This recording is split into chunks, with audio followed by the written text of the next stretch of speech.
মোটেই লজ্জা লাগে না। আমি এখন মনে করো সিনেমার নায়ক হয়ে গেছি। বন্ধুরা, যারা পিসি বউ নাটকের 14 নম্বর পর্বটি খুঁজতেছেন, এই ভিডিওটি তাদের জন্য।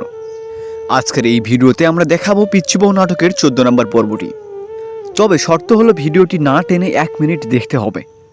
এরপরে আমরা পিচ্চি বউ নাটকের 14 নম্বর পর্বটির লিঙ্ক দেব, যেখান থেকে আপনি দেখতে পারবেন অনায়াসেই।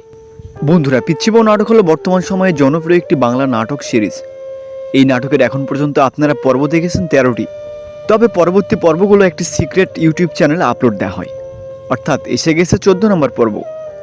আর এই 14 নম্বর পর্বের সবচেয়ে আকর্ষণীয় অংশ হলো নিতু, যাকে 11 নম্বর পর্বে বাদ দেওয়া হয়েছিল। বন্ধুরা, আপনারা কি চান নিতু আবার ফিরে আসুক, নাকি নিতুর পরিবর্তে অন্য কাউকে নেওয়া হোক? কমেন্টে আপনার মূল্যবান মতামতটি জানিয়ে দিবেন। আর পিচ্চি বউ নাটকে আপনার সব থেকে প্রিয় কে, অর্থাৎ কার অভিনয় সব থেকে বেশি ভালো লাগে, কমেন্টে তার নামটি লিখবেন। বন্ধুরা, আপনারা আমাদের এই চ্যানেলটি সাবস্ক্রাইব করে রাখবেন, কারণ এই চ্যানেলেই পাবেন আপনারা পিচ্চি বউ নাটক সম্পর্কিত যাবতীয় আপডেট, এবং এখানে দেখতে পাবেন পিচ্চি বউ নাটকের 14 নম্বর পর্বটি।